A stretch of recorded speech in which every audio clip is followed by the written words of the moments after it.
Testing.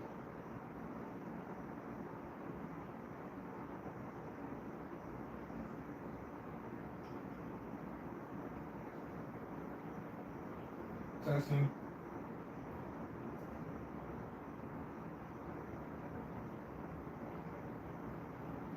Why does it sound so low?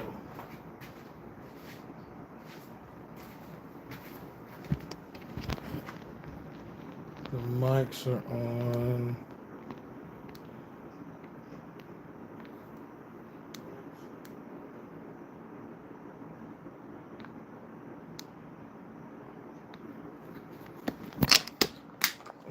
Okay, that wasn't plugged in.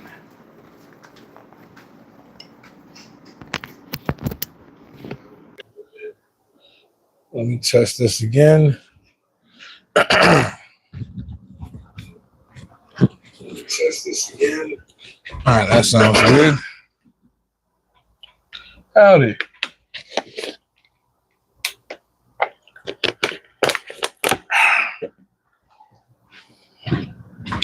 All right, we're starting a little bit later than I wanted originally.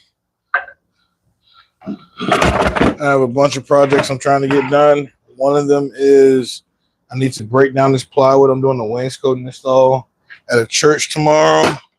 So I need to break down some of this plywood install. And then I also need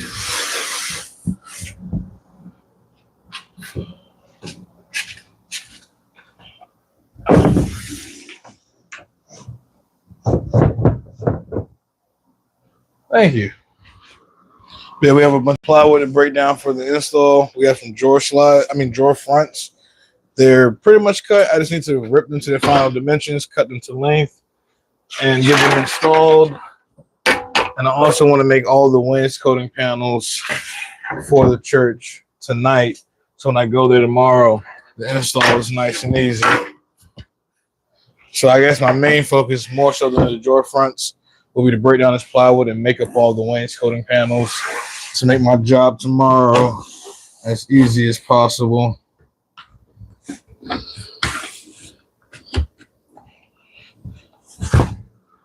I like to be able to knock out the install pretty easy. I've already gotten all the material and everything else removed off the walls. And I took all the measurements I need. So I should be able to make all the wainscoting panels tonight, pocket screw them all together. Then tomorrow I'll just go there and nail them up.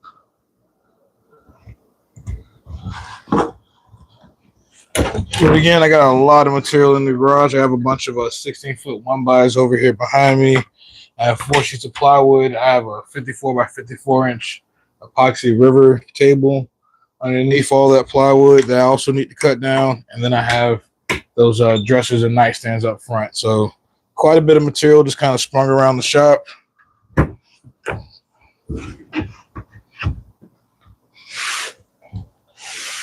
So the goal is to get this stuff broken down. And I will refer to my cut list. I need 1 sheet to go to 38.5 by 38.5 wide. So I'm just going to pull my tape from one side. We're going to pull 38.5.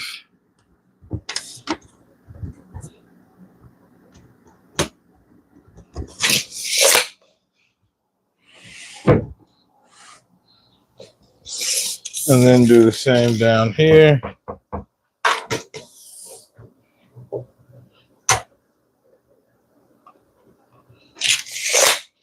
I'm using 3/4 inch plywood runners to support it as I make my cuts. I might actually need more supports. You keep this from dipping down onto my bench. But I think it'll be fine with the track and everything else running across it.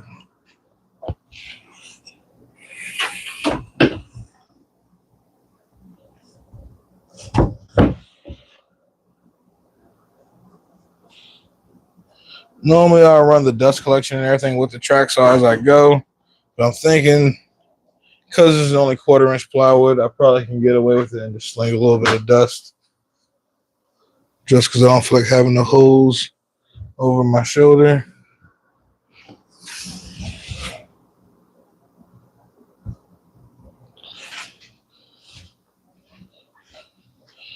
One thing that's really important though is that I set the track saw to the proper depth, because if the plywood flexes at all, it really shouldn't, because the saw's gonna be riding on this track right here. So any of the give in between, I guess, it shouldn't be able to flex, because again the track saw is also resting fully across all the 3/4 inch strips.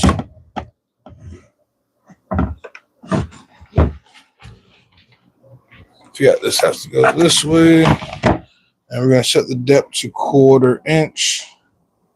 This is some 1/4 inch plywood. We want to barely be cutting through.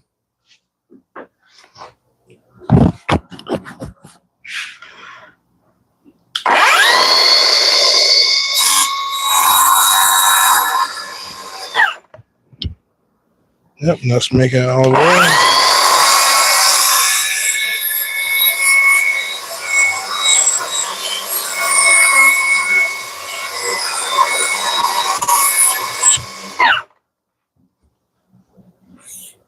That's one.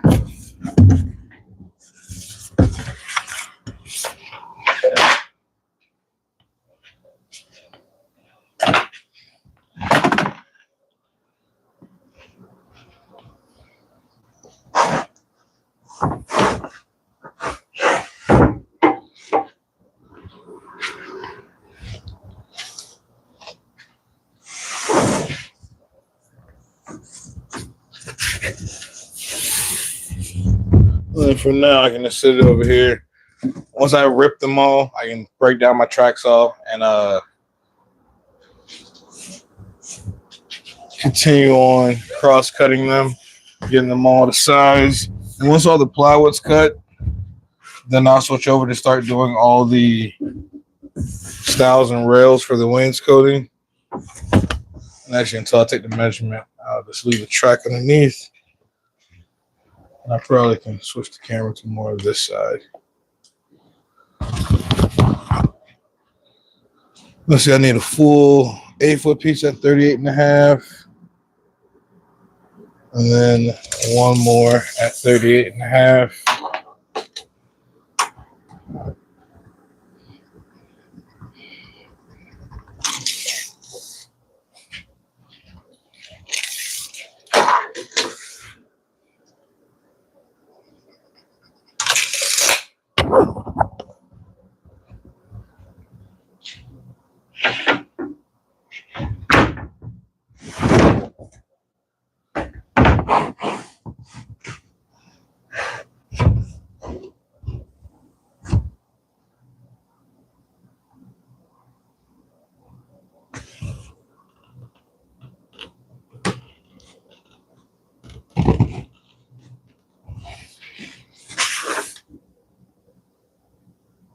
There we go.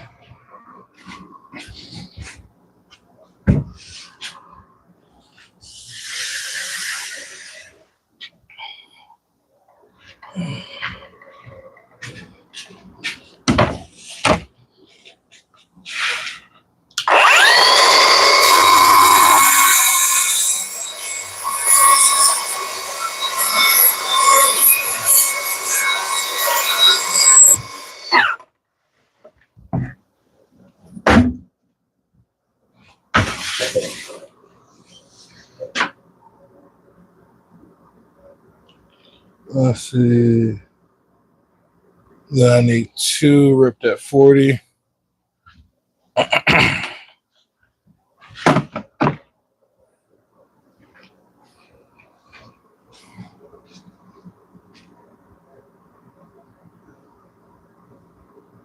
So yeah, that does one. The other sheet does 42 and the 43.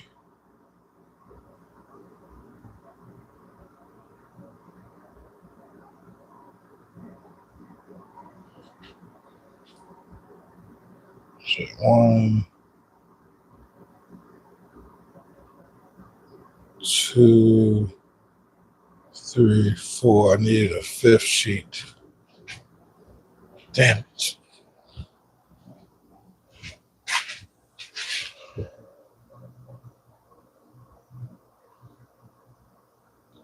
I'll probably make that work with 1/2 inch OSB tomorrow. There's a filler sheet that I needed. I needed another piece of 1/4 inch plywood. I will probably make 1/2 inch ply work.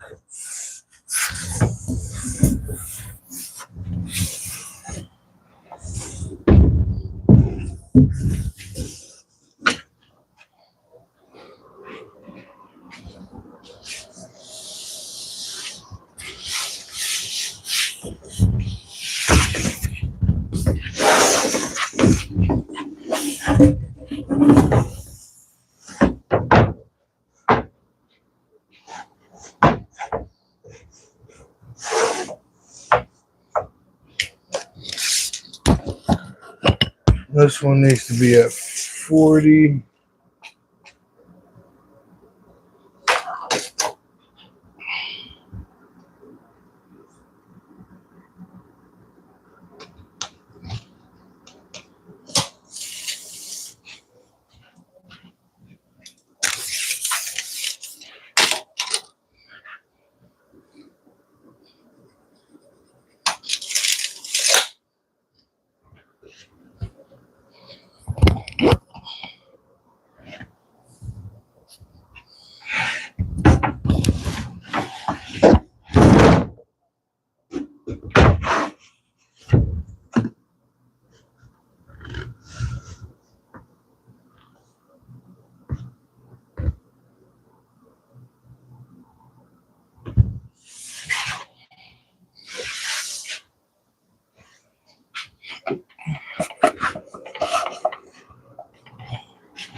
Let's see, and this one needs to be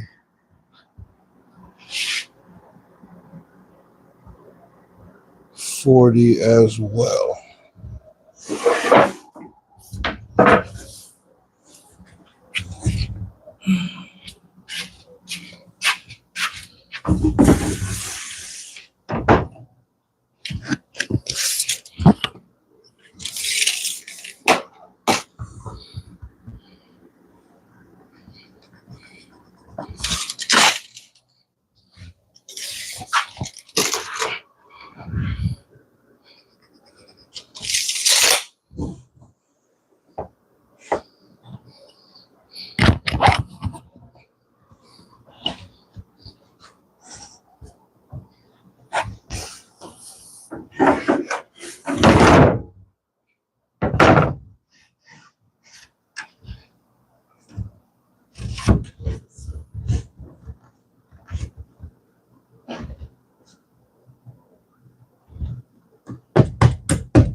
All right, let me take the track saw apart. And I can start cross cutting these panels.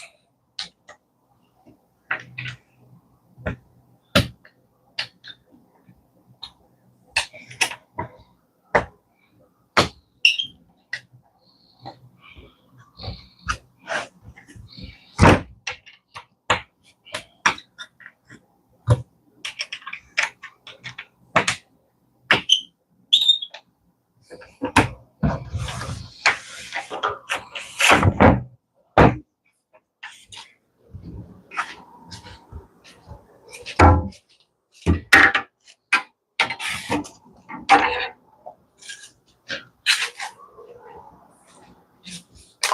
right, and when you cross cut plywood, if you guys didn't see, I'm using sacrificial strips underneath the sheet, which is how I'm avoiding cutting into my bench.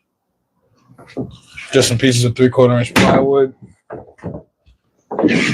When you switch to cross cutting, you want to turn the strips long ways so the cut is supported all the way through.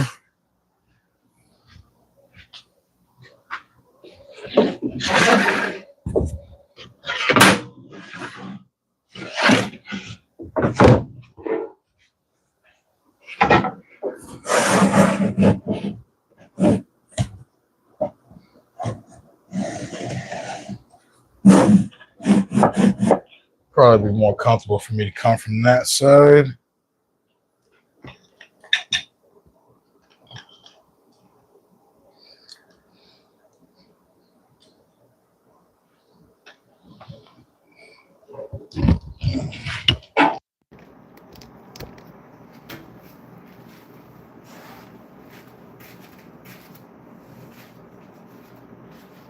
Now, this is one of the 40-inch pieces, and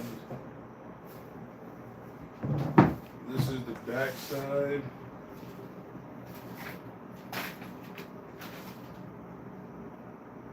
I need a piece that's 89 at the top and 89 and a half at the bottom. The wall that it's fitting into is a little crooked, so we'll make this at the top. I put a T up here, and we'll pull 89 and 89 and a half. And actually, we put a wainscoting on this just to make sure I'm not fighting anything to fit. Let's go 88 and 7/8. Let's take an 1/8 of an inch off just so I don't have to fight anything. And then we'll go 89 and 3/8 down here at the bottom.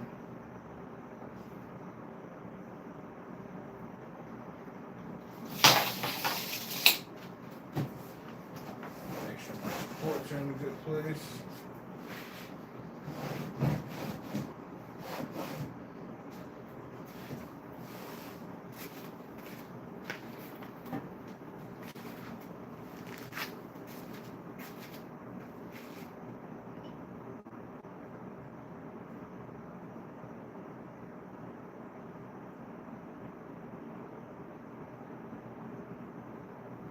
Actually, keeping in mind that this is the back side, I know the wall that's out of whack is the one that's on this side, so when I flip this over, this needs to be the top. It's good as I'm thinking about it, because again, if I don't cut it right, let's say I cut this side to 89 and this ends up being the bottom, and the bottom needs to be 89 and a half.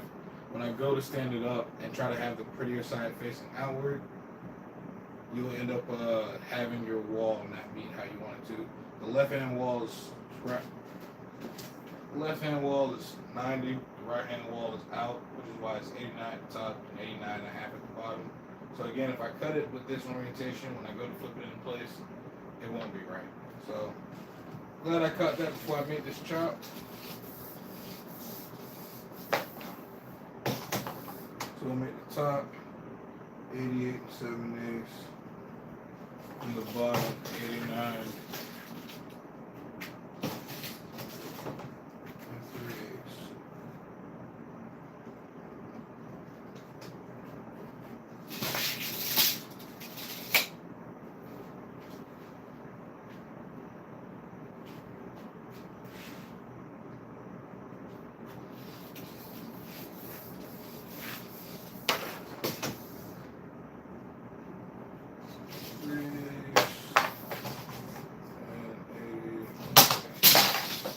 Just want to make sure before I make that cut.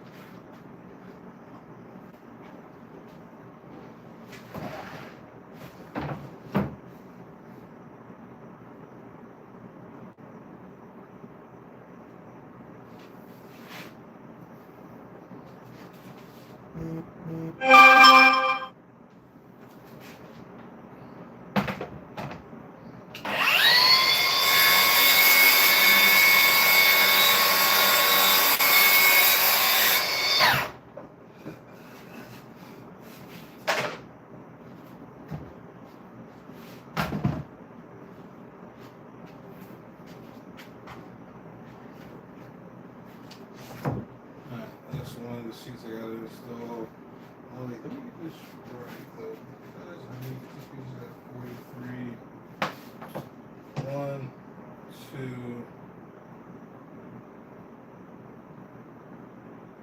and then those two can come from one sheet.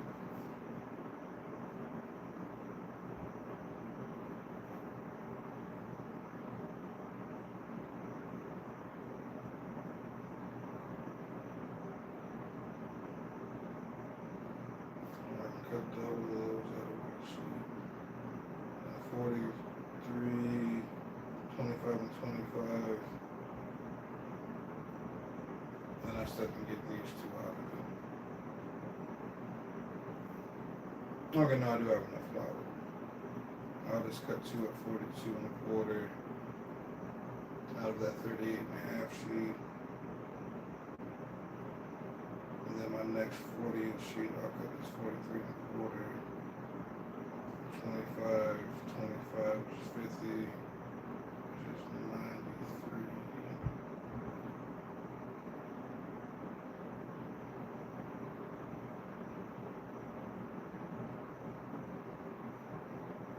And the one that I cut 42 and 42 will give me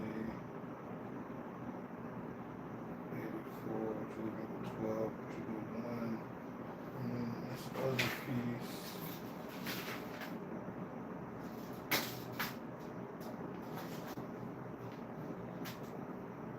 is 9.5, so I can have enough out of that one over there.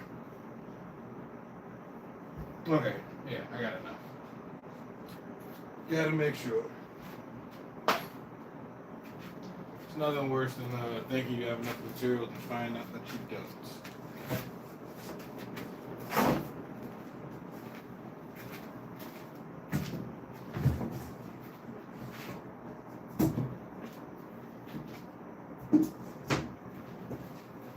Alright, so out of this next 40-inch piece, it's got a 43 and a quarter, 25 and a half, and 25 and 7/8.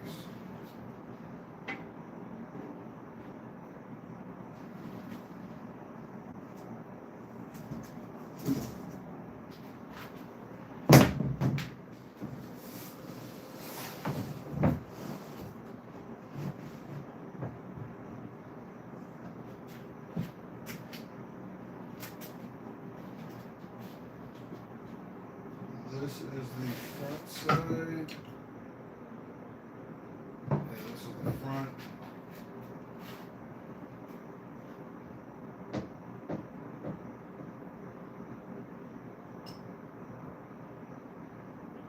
Piece 43 and a quarter all the way around, so it's actually square.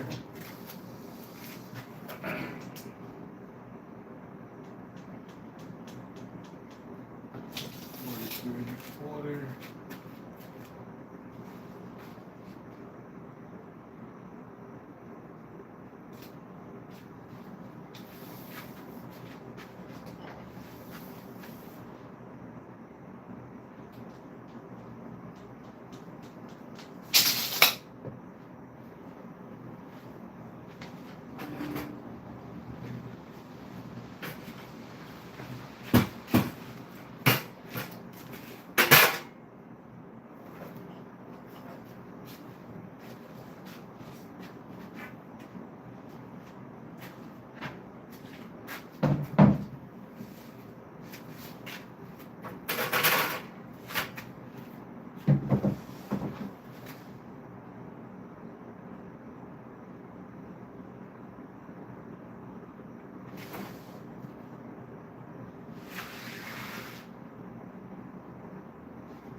run for you.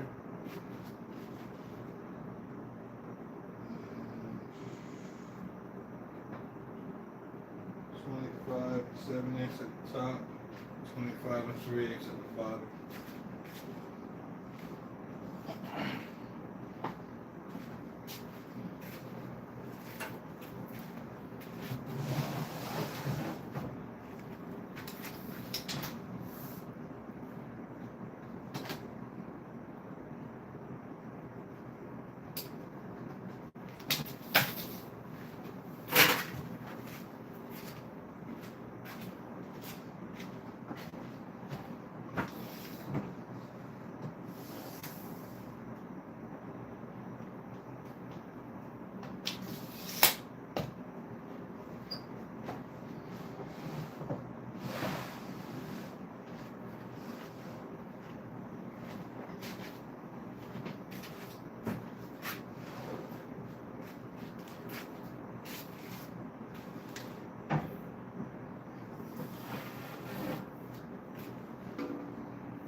This was 3/8 at the top.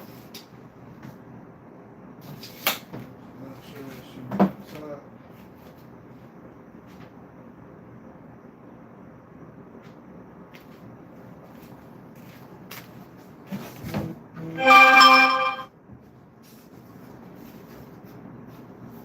And this is going to need to get cut shorter. I think this one needs to be 38 and a half.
I don't remember which side of this is square. Where's my square?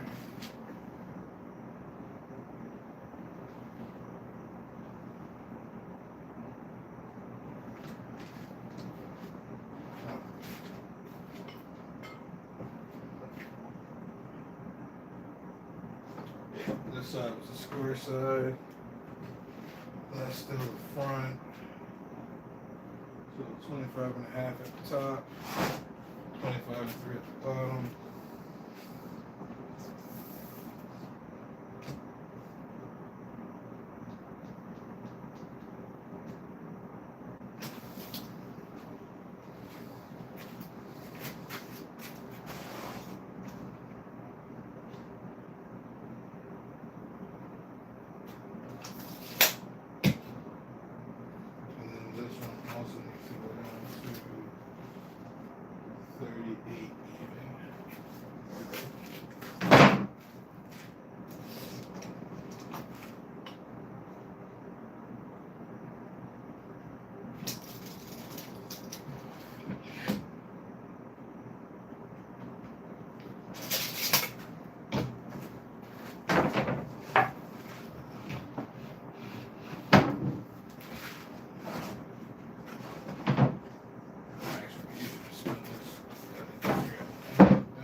There's four panels in each room, and there's 2 rooms.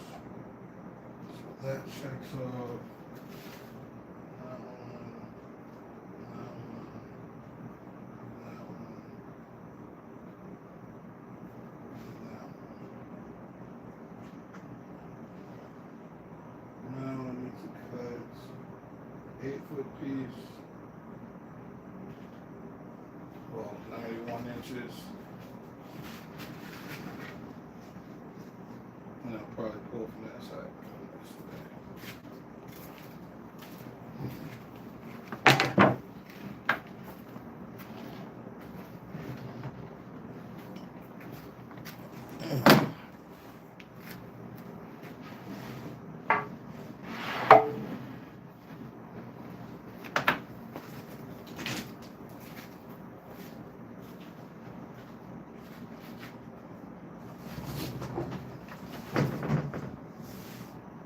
Both these sides look fairly clean. I guess it doesn't matter which one's the top. It's all going to get painted. This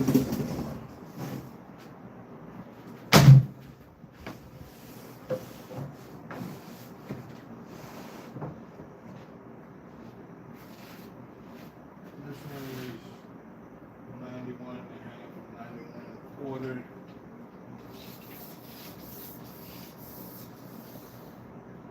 Half is up top.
top side. So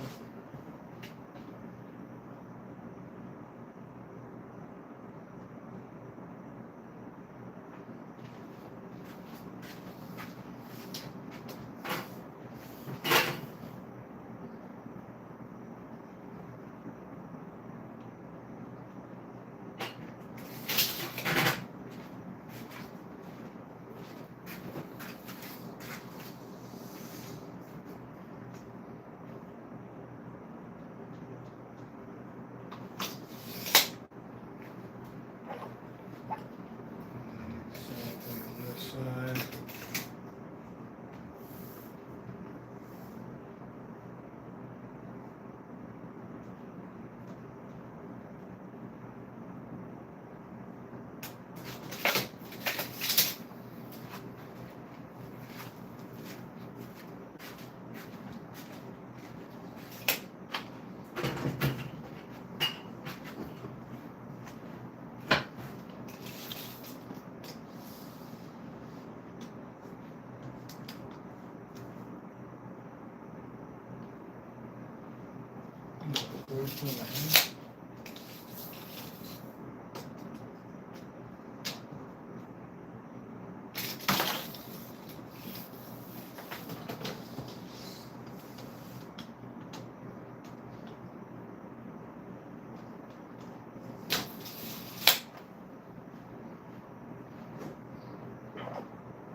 That's those.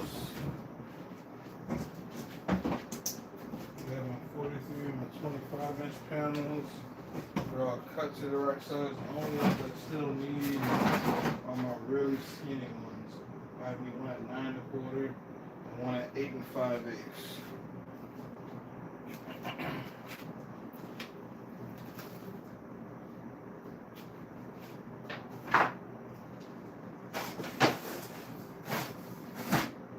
A couple skinny pieces here that will fit that bill. So after cutting these, the next thing I can do is start cutting up all my actual panels. Let me use the bathroom real quick and also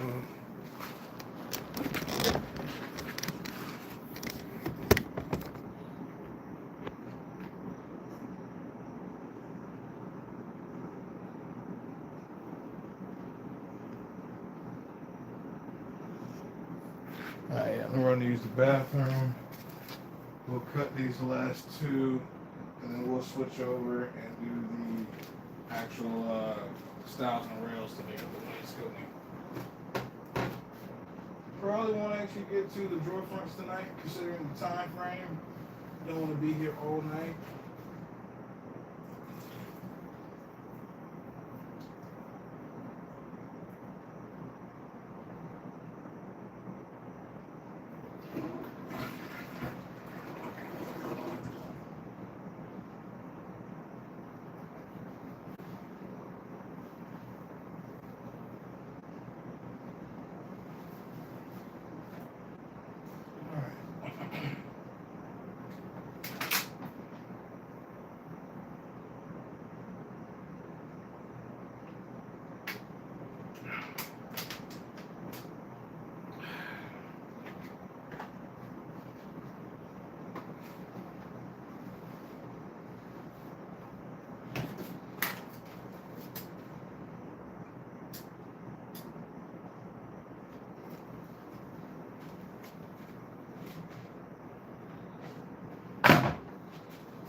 Need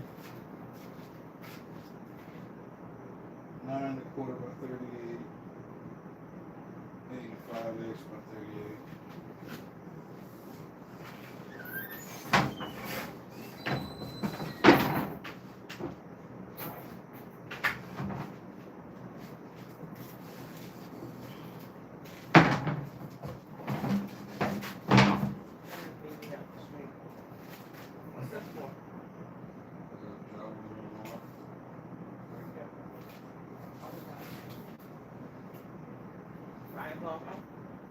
Yeah, I'll read that later.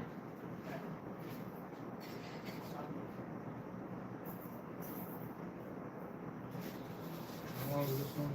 This one already 38 and a half. I'm gonna make this one 85 eighths.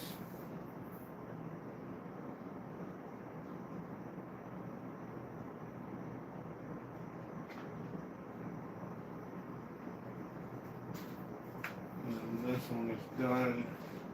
And the other one just needs to go to 9 1/4.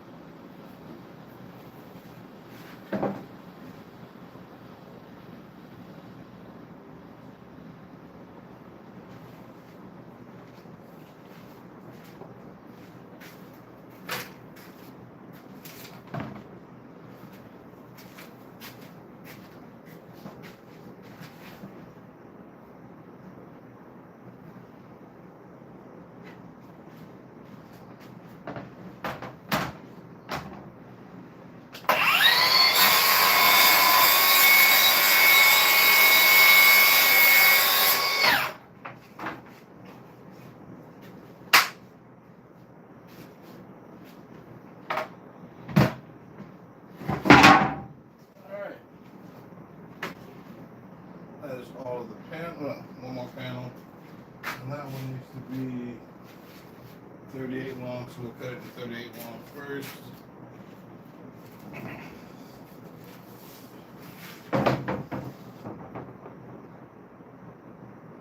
Alright, so it's into that part faster.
one needs to go to 9 1/4.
Five pieces for one room, 4 for the other. That is all the plywood necessary for this wainscoting project.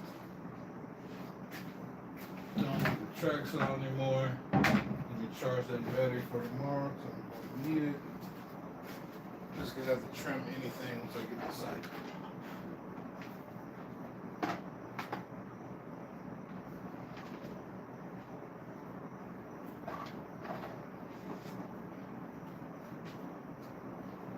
Alright, get the tracks out the way.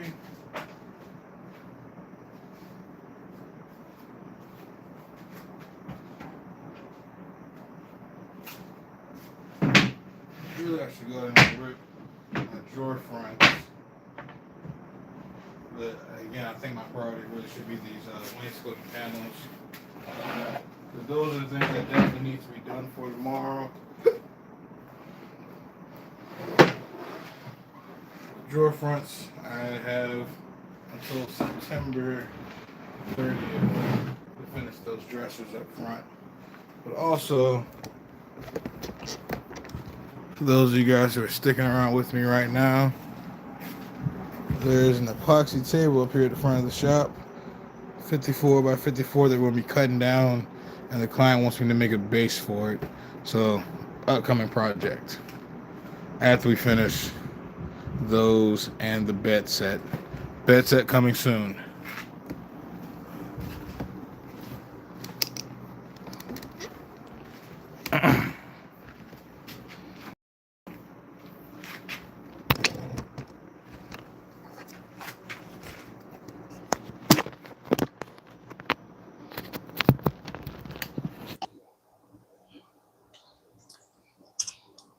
Oh, the mic slipped out.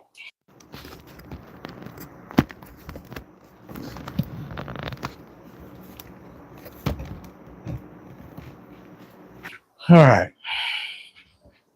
We have a bunch of 16-foot material that I need to chop up for wainscoting. Mainly the top and bottom rails. And I have, again, a layout for the actual room itself, or for all the walls. All of them aren't square, but again, whenever you're doing wainscoting, there's a couple of things you want to keep in mind. Let's say like one of these walls, like this 91-inch wall, I'm going to be putting in first. My handwriting's not showing up. There's a 91-inch wall that's going in first, and then there's a 42-inch wall that butts into it. This 91-inch wall, when I built that wainscoting, it's 91.5 at the top and 91.25 at the bottom. I'm going to go probably about 91 3/16 because I want to make sure it fits. I don't want to have to scribe or do any like angle cuts on the sides because the next panel that's going to butt up to it being the 42-inch, there's going to be a small, like 4.5-inch rip on the other side. I don't need to worry about trying to get that to match the walls perfectly, because the gap that will be left there, again, from 1/2 inch to 1/4, the other wainscoting panel is going to butt up to that and get scribed to fit. So the larger panels, I'm going to build them just a little bit smaller than the wall, build them square, put them in place, and then I can go ahead and scribe my smaller panels by making the stiles on those sides. Like the 42-inch panel is going to butt up to this one. I make the stiles 4 inches versus 3.5. That gives me room to scribe it and cut it down to make sure it fits properly. So with that in mind, I need a 91 1/4 top and bottom rail.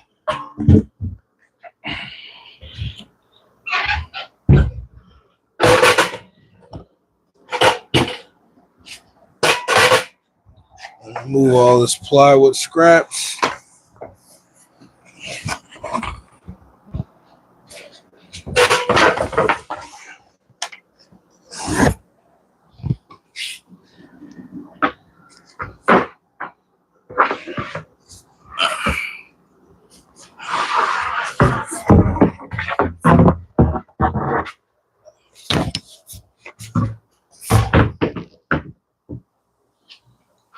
This will give me a chance to show off the miter saw. So actually, let me turn the camera some more.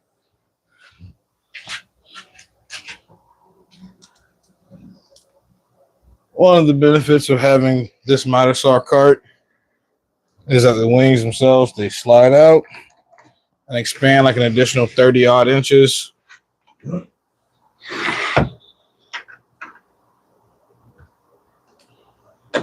For extended support for when you're cutting long boards.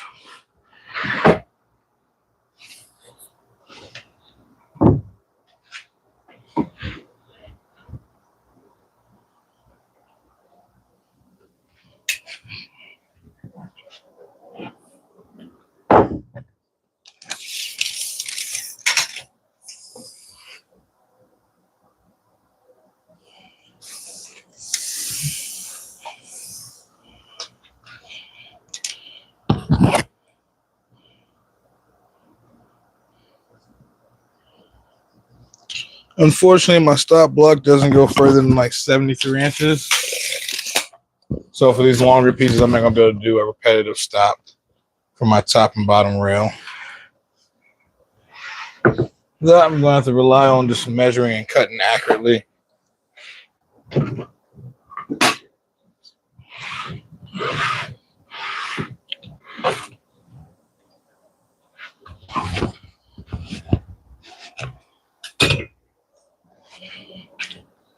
If I can get 91 1/4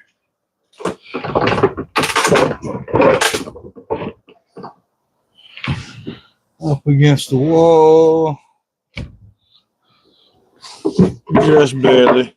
I'm going to slide the miter saw down this way just a little bit.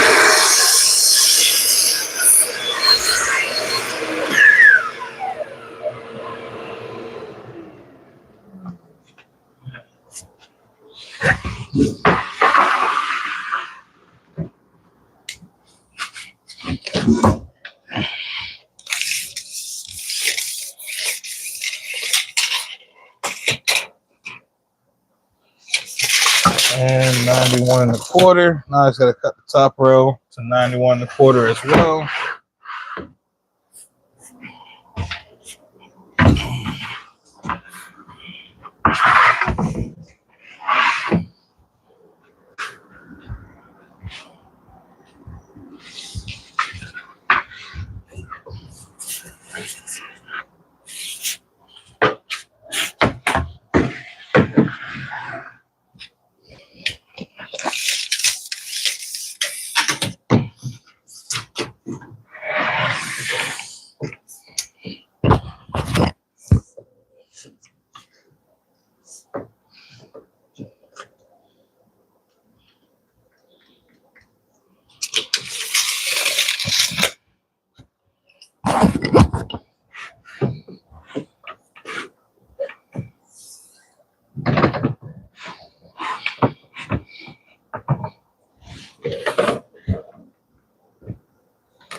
Top and bottom rail are perfectly 91 1/4.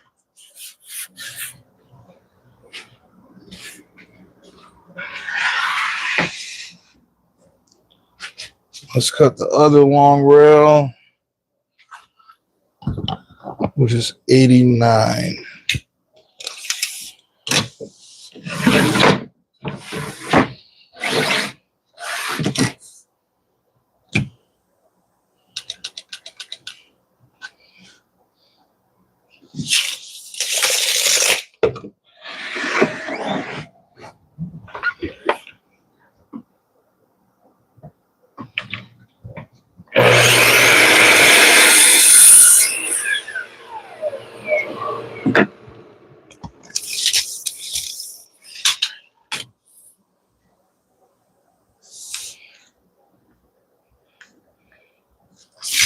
That's 89.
Perfect.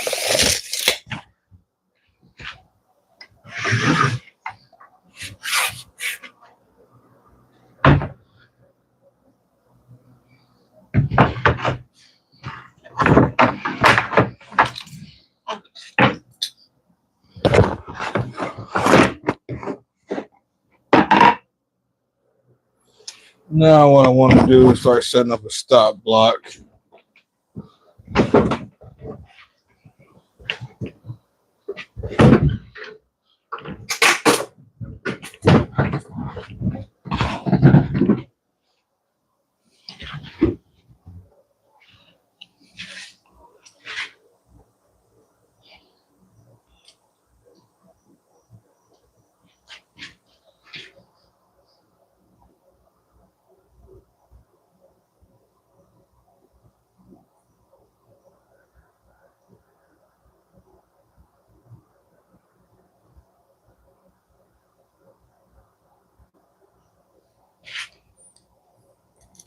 There we go.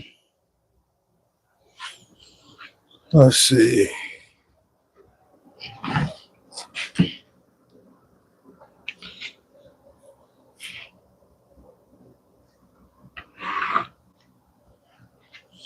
And now for the one that butts up to that one, that's 91 1/2. The top of the wall is 42 1/4, and it's 42 down at the bottom. But that is again before my 1/4 inch plywood, my 3/4 inch trim. So it's gonna be about an inch smaller. So it's really 41 1/4 and 41. I'm gonna go 41 1/2 for my overall width, which should give me plenty of room to trim everything down. Because it should be 41 1/4 at its longest. If I go 41 1/2, I go 41 3/4. And again, that gives me plenty of room to trim either both sides or whatever when I go and scribe it to fit in.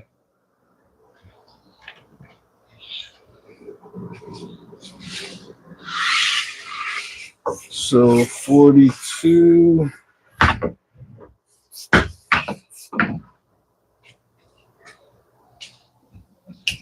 41 3/4.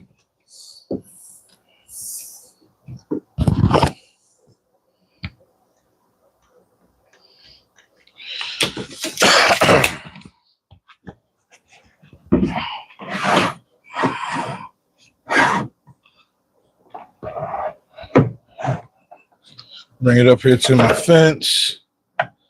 Get the blade right on my mark. And then I'll come over here and set up my stop block. Slide it down, butt it up to my material, and lock it down.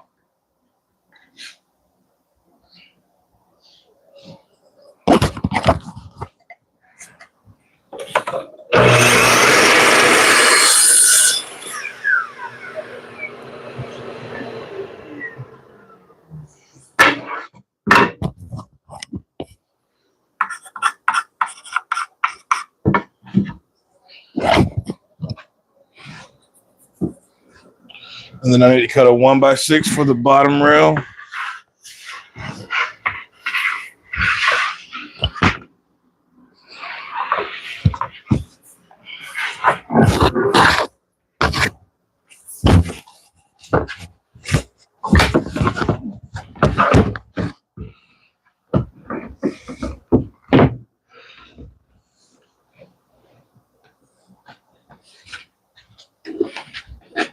Yep, got it butted to the stop block.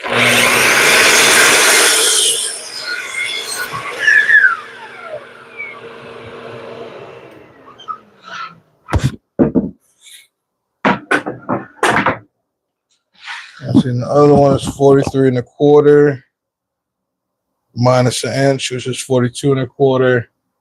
And then we're going to add a 1/2 inch. So 42 3/4. We'll set up another stop block.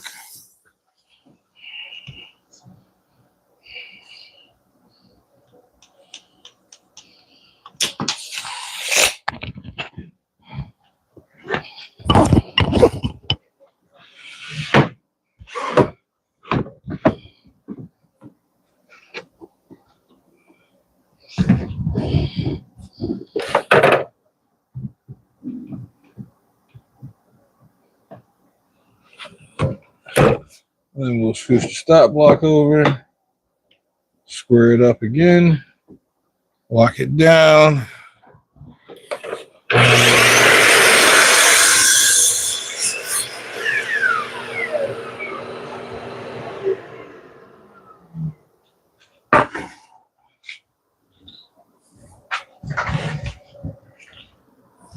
Let me actually move this chair out of my way.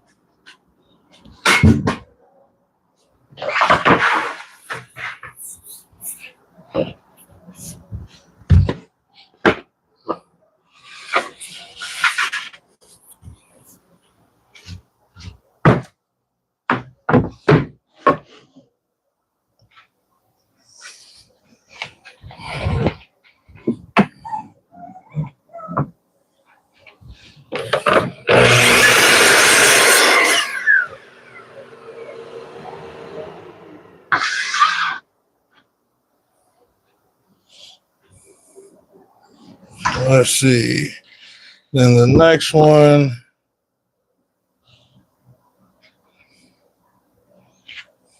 is 25 3/8.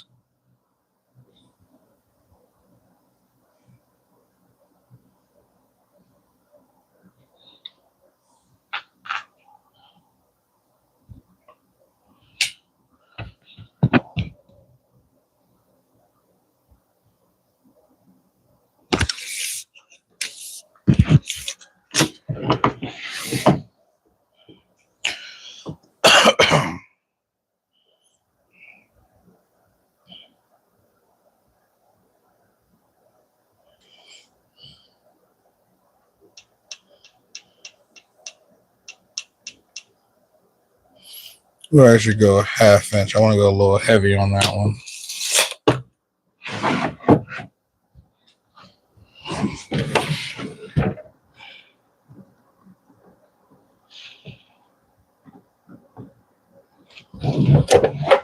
We'll just readjust the stop block again.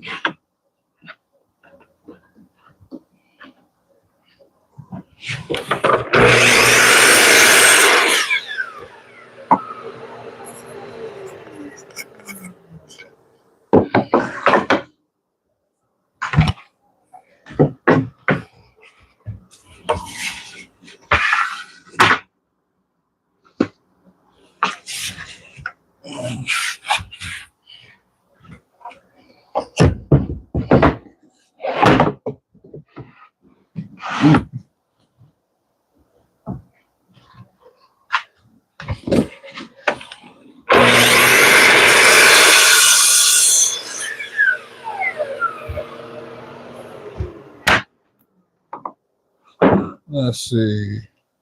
The next one is 25 and 3/8.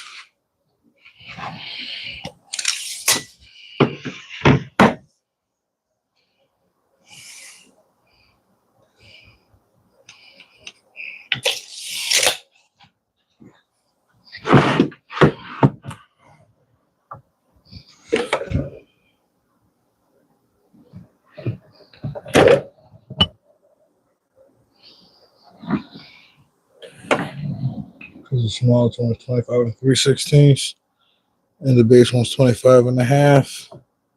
So yeah, 3/8 will give me just enough room to scrap some off if I have to, but also keep it from being a major gap.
Let's see, 1, 2, 3, 4, 5, 6.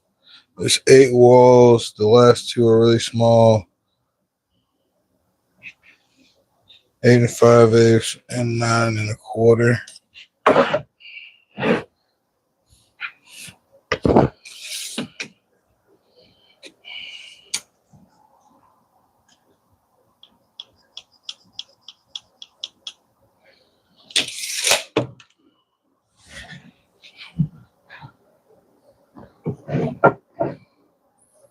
For that one, we'll just clamp a block directly on the miter saw.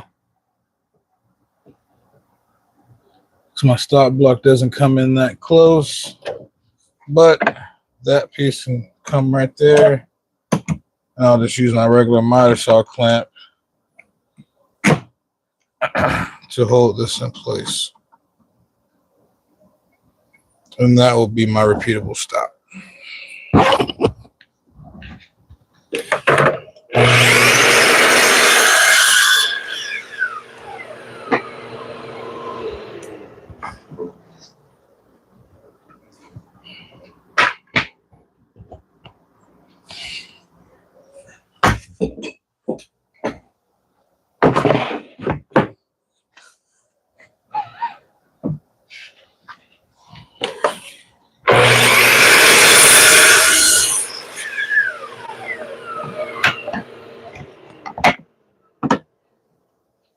And the last one is 9 and a quarter.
All right, that is all the rails.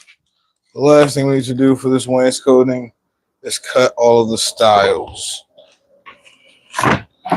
which I do need to think about a little bit because I'm using some 5 1/4 baseboard, and I'm trying to think about how high I need to raise up my wainscot assembly off the ground. Because if I want my top and bottom rail and then to have a piece of baseboard, and then to get the proper reveal that I want on the baseboard and my bottom rail,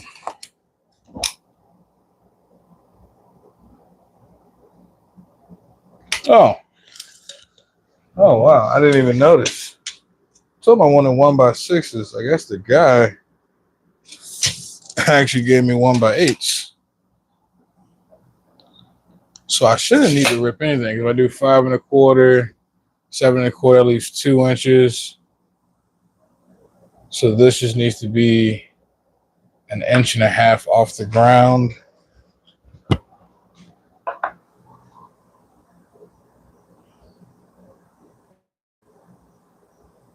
Okay, that's actually going to work.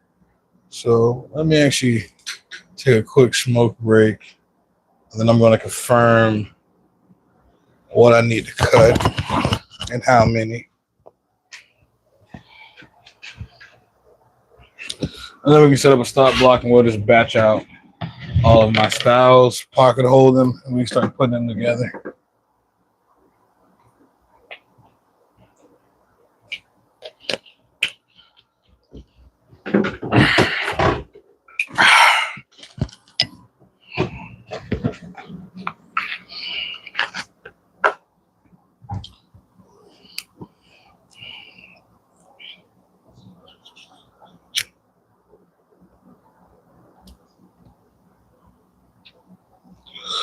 So what we're working with, and I want to get this map right so I can just adjust them for the different heights. At the top, I'm going to have a 1x4. I want to have a 3.5 inch reveal on this 1x8.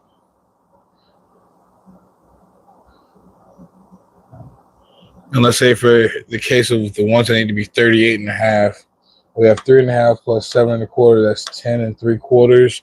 10 3/4 minus 38.5 is 28, 27 3/4. So that would be the height of my stiles if I wanted to go all the way down to the bottom. But with a piece of 5 1/4 inch baseboard, my 1x8 needs to be off of the ground by at least 1.5 inches to make sure my 5 1/4 baseboard leaves me with a 3.5 inch reveal. Is that right? 5 1/4, 7 1/4. I need another 1.25 inches. So essentially, I need to take 1.25 inches because right now I'm working with 27 3. Making it 1.25 inches shorter brings the 1x8 up, which gives you more reveal at the top.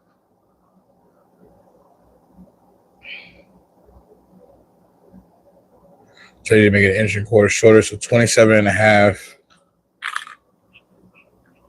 does all the 38.5. The 38s just need a 27, and the 40s need a 29 because they're 1.5 inches taller.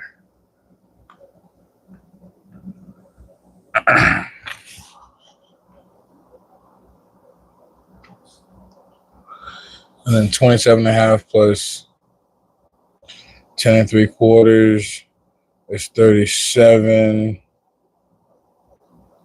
38 1/4.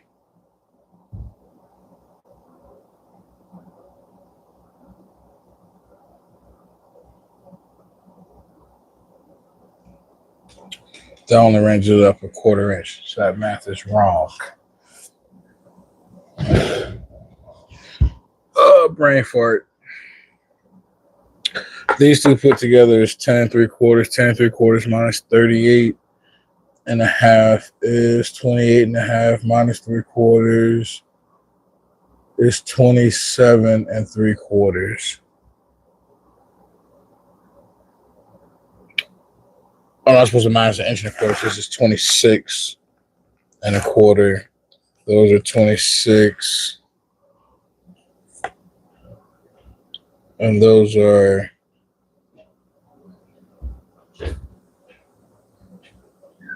inch and a half larger, 27, 28.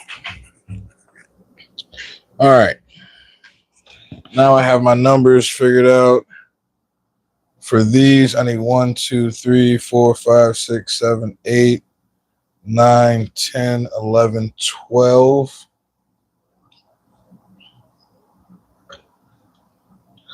At 26.5.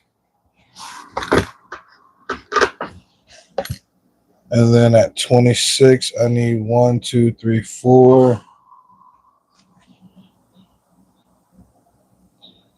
And then at 28, I need 1, 2, 3, 4, 5, 6, 7, 8.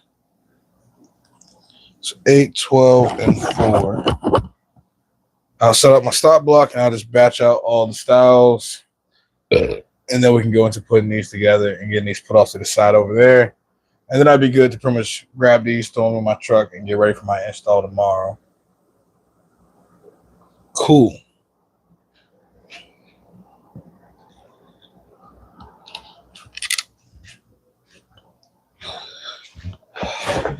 Times like this, though, I definitely wish I had the Craig Foreman. It would make batching out this many pocket holes a lot easier.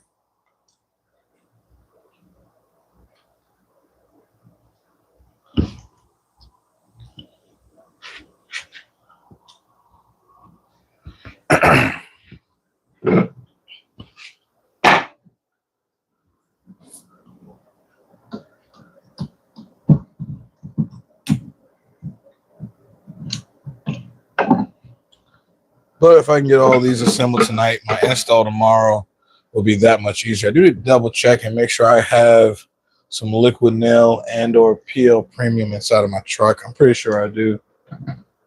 All right, so first one I'm going to cut is 26 1/2. And then just to make sure I'm doing the math right, 26.5 plus 10 3/4. And also let me make sure I'm doing that math right. Top rail plus bottom rail.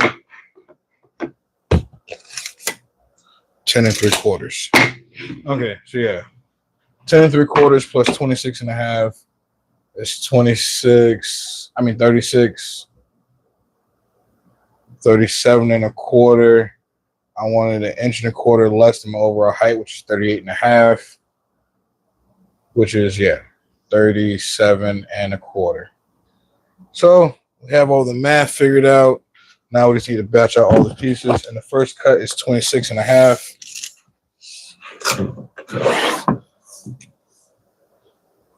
And this time we're not bouncing. Oh, that's 25.5. Double check before I make mistakes like that.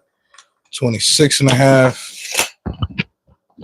And one of the beautiful parts about doing it like this, I like bouncing back and forth between 1x6s and everything else. It's going to go a lot faster because I'm going to set up one stop block and then just chop until I have all of my pieces. And I need a total of 12 at this length.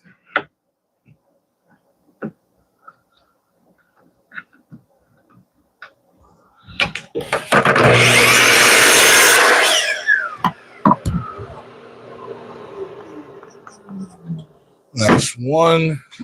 And then I can just grab a 16-footer and chop until I have all of my pieces.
26.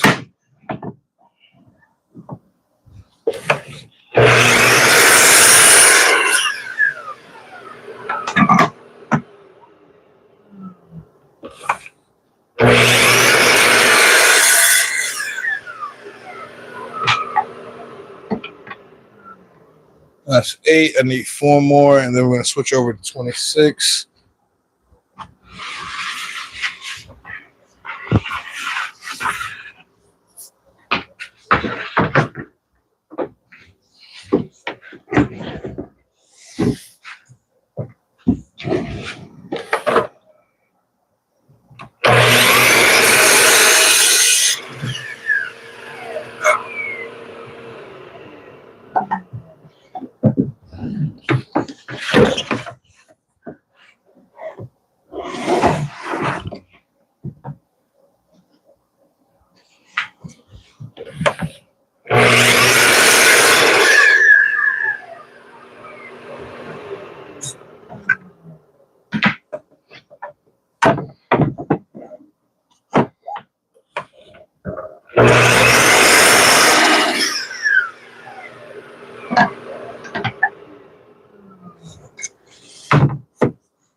And now I need 4 at 26.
All right.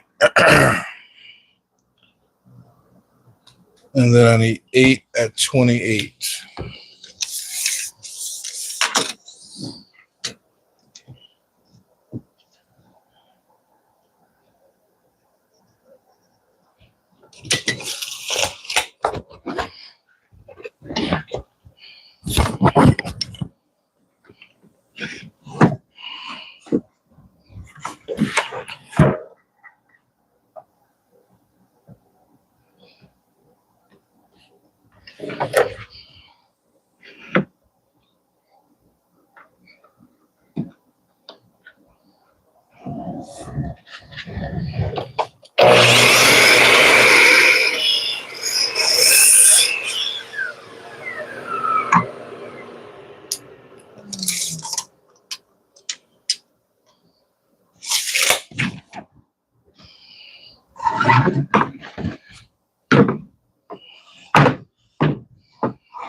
It says 1, 2, 3, 4, 5. I need to cut 3 more.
I might need one more 1x4 to fill in some of the smaller spots, but I'll know for sure tomorrow.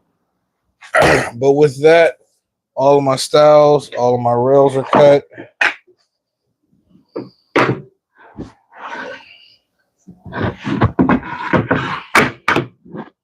next thing I need to do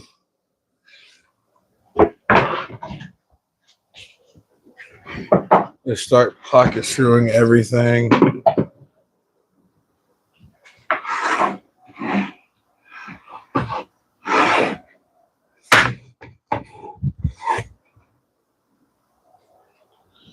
So let's actually clear off this bench.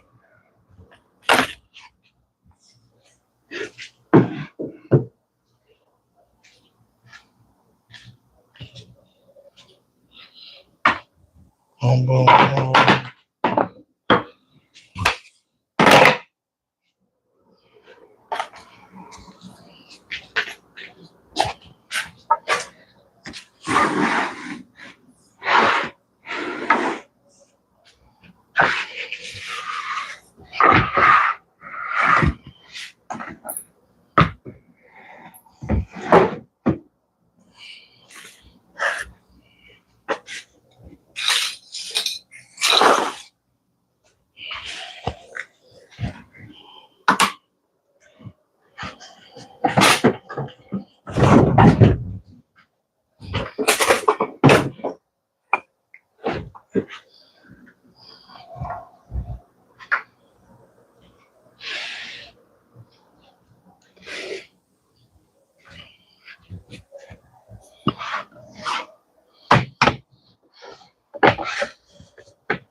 This is on 3/4.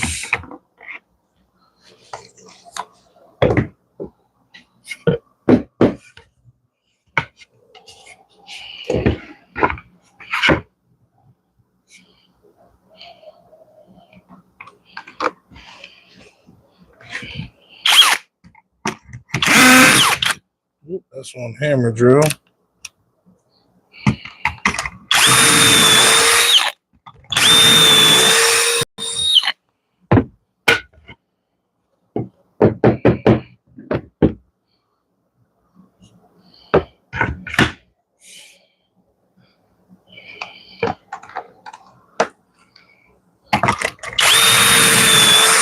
Yes.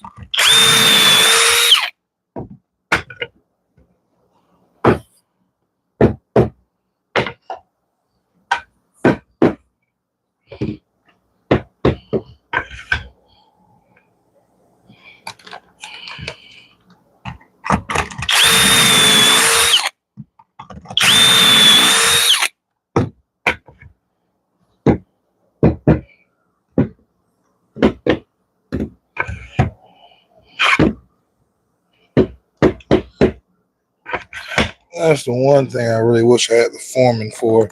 Using this one that runs on the drill without any type of dust collection, you get chips build up at the bottom. And if you don't move them out, I feel like it throws off your pocket hole cut. So you got to keep shaking it off like this after every couple cuts just to make sure you don't have chips and stuff down at the bottom throwing off your drilling. The Foreman, I think there's like 2 other models that do have dust collection built in.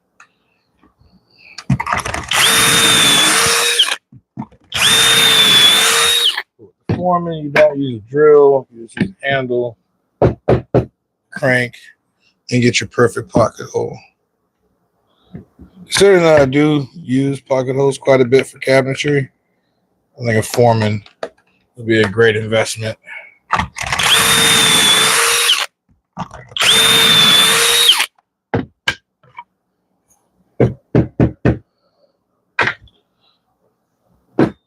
I think for time's sake, because I don't want to be up too long, I'm going to get all these drilled and then probably just assemble maybe 2 or 3 frames. And then that will probably be it for the stream. I'll probably just assemble the rest of them off stream to get ready for tomorrow. Make sure my batteries are charged. Make sure I have all the right nailers, staples, and glue, and everything else inside of my truck for the install. Also, the benefit to doing it like this, because I'm going to be lining the walls with 1/4-inch plywood, I will just glue and staple that to the wall. And then I'll use staples wherever I'm going to be putting one of these styles. So you hide all the fasteners.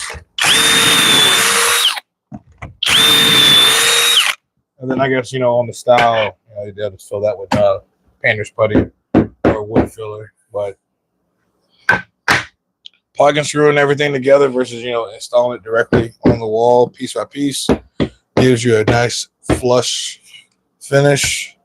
It's not a bunch of sanding that's necessary at the end of it.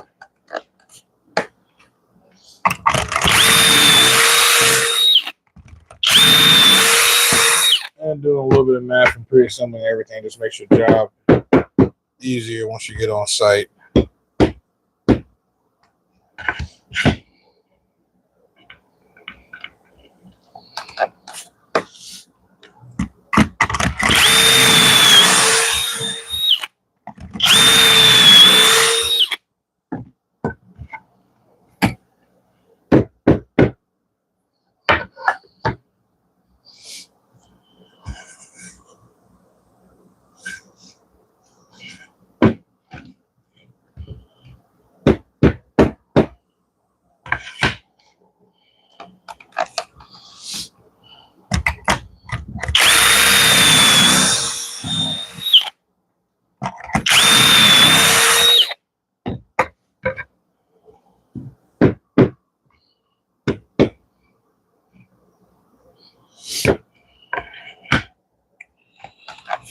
Gotta see what time it is.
All right, we're getting close to the end.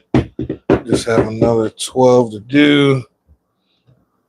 And then we're ready to start assembling the frames.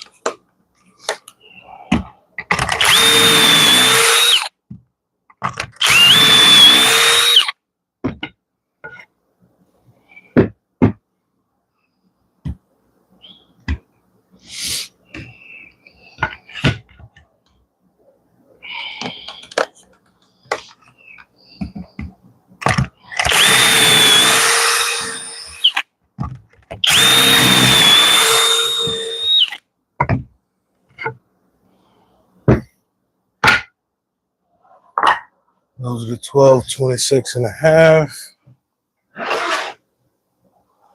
There's 8 of these.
Another thing you want to make sure you're doing as you go through these is making sure you're drilling on the, I guess, the rough side.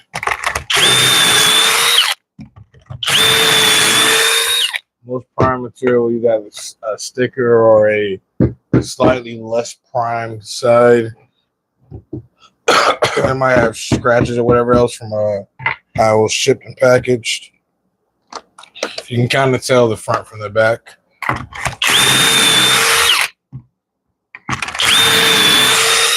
Just wouldn't want to drill pocket holes on your actual finish side. Just makes your painter's job harder.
All right, 4 more. And then that is all the pocket holes. And we can start assembling our frames.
All right. No more pocket holes.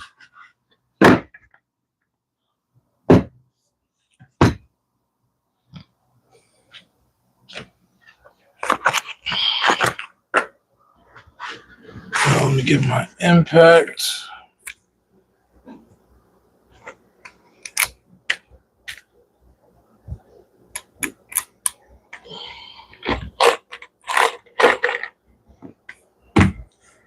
Did I take all my small DeWalt batteries out of the shop? I think they're all in my truck.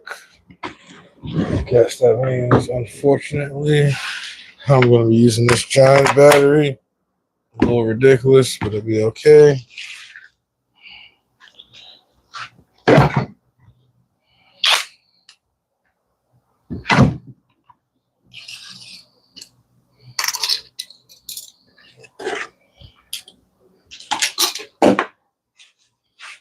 Now, where's my notebook?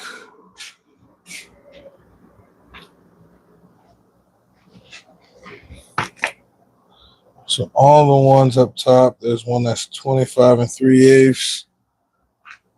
I guess these, and there's another one that's 8 and one that's 42. So I'll do those first because those are pretty small.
All right, so we'll start with one of the simple ones first.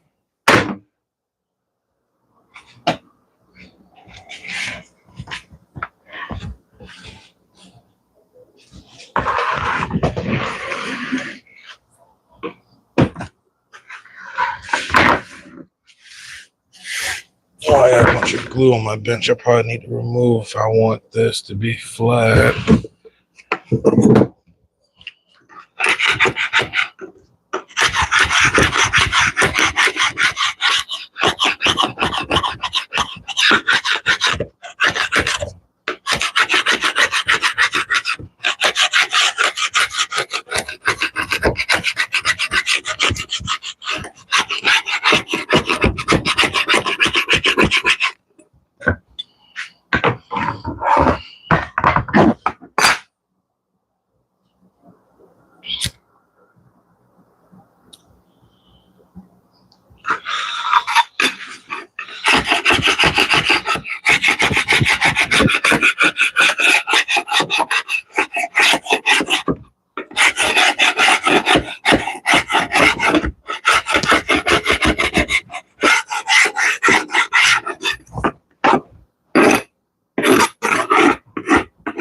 All right.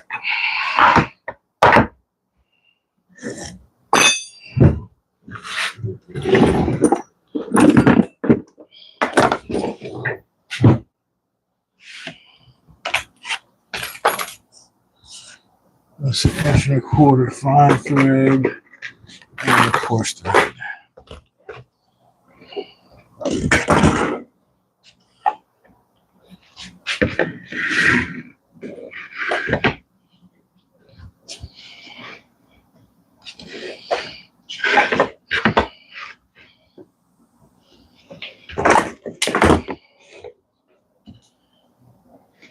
So, what I want to do is take this flush trim clamp, line up my edges.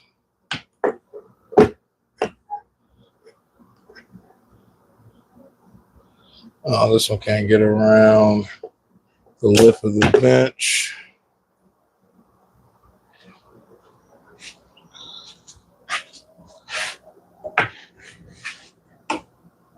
So let's start down here. Make sure they're perfectly flush and meeting square.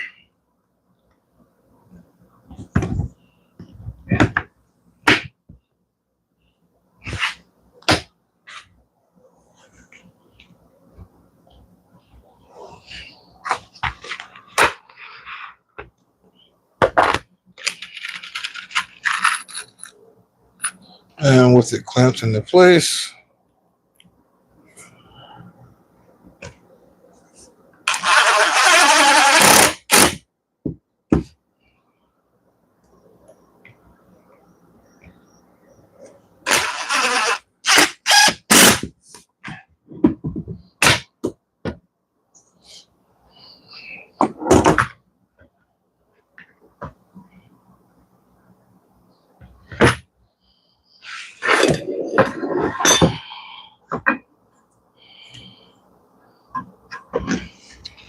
You're going to go ahead and do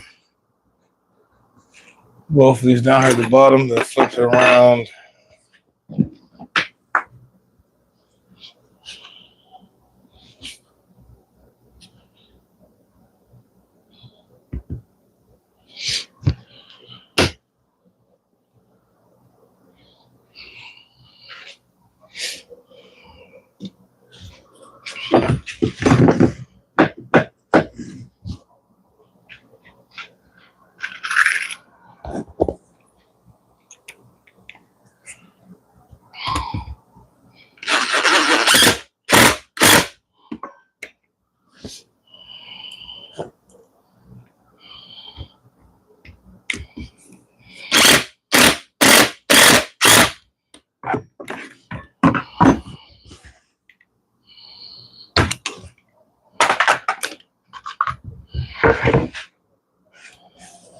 And then what you get is a perfectly flush joint right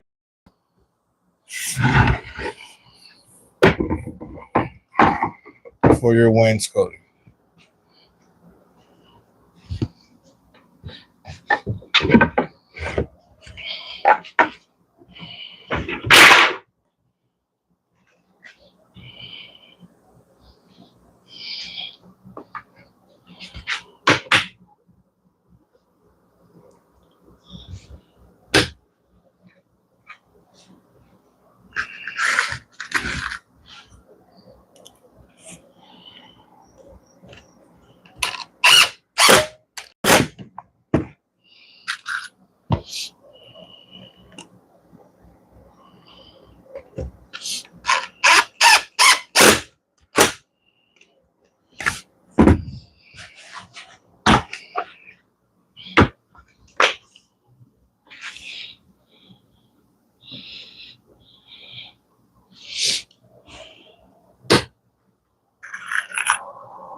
And just like that,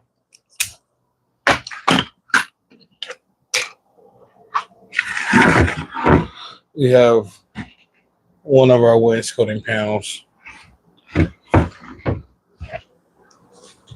And of course, you're going to take and glue and staple a piece of this 1/4-inch plywood up to the wall beforehand.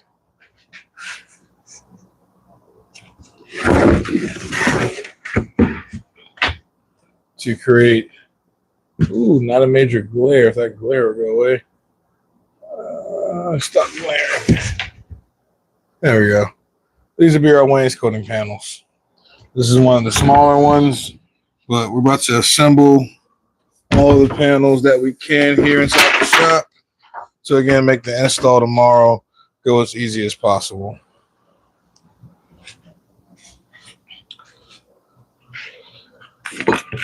Let's see, then there's one that's 8 5/8.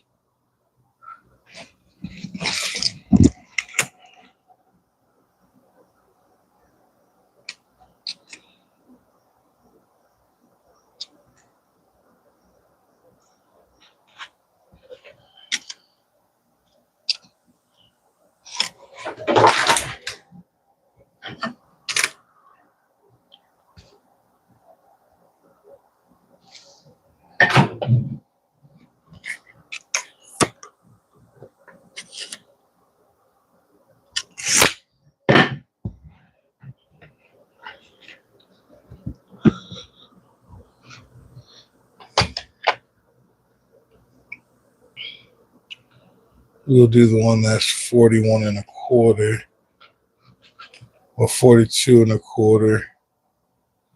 I'll do minus an inch off of that.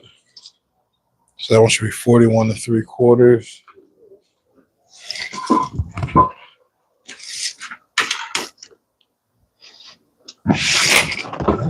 This one.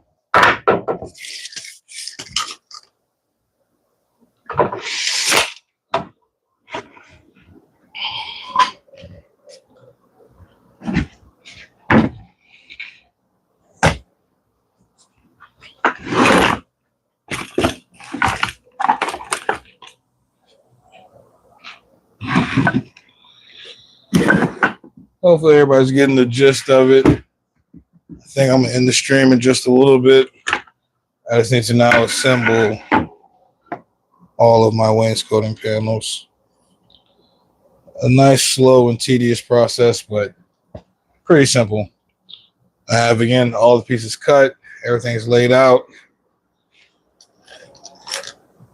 I'm just going to assemble these next couple panels. Then I'm going to go ahead and put this one together, then I'm going to call the stream.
And also, again, these are slightly oversized. So when I get to the job site, if I need to track saw or taper a corner or taper a side, there's no issue. My pocket screws are about an inch from the edge.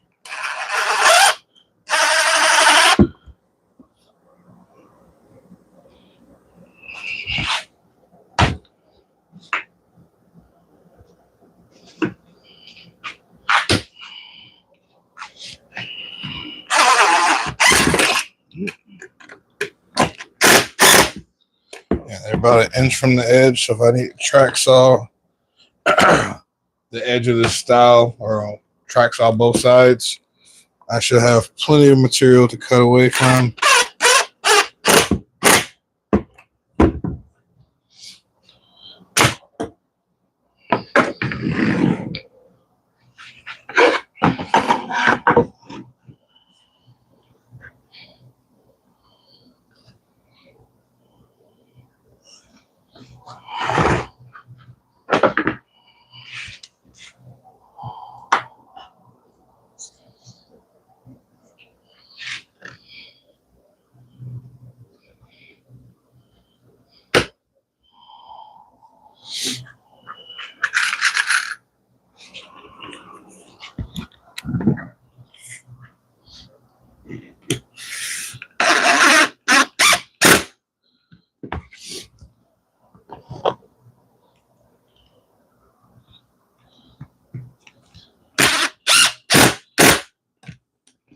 All right, now this one's wide enough to get a mid style.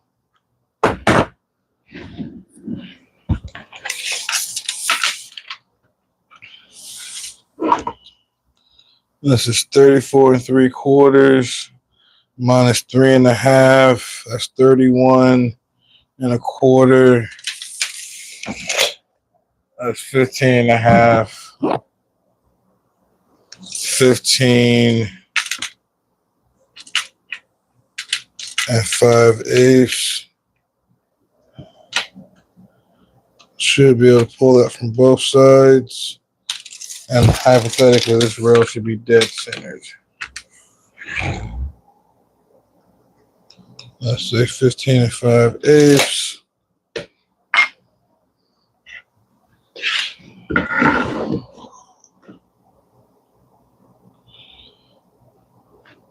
Yeah, that looks good. But will my clamp reach in that far?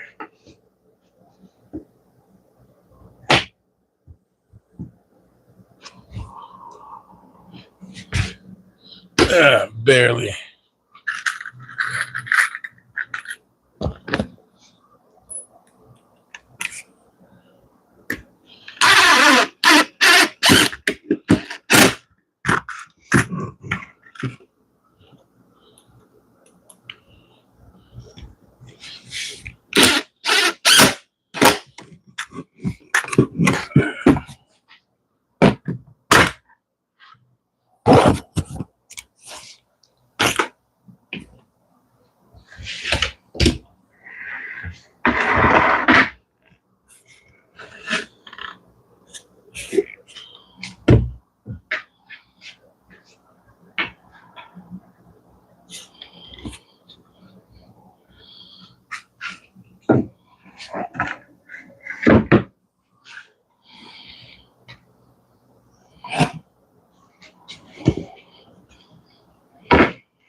All right. There goes panel number 2 out of 8. Everything is perfectly flush. And now I just need to batch out the rest of these.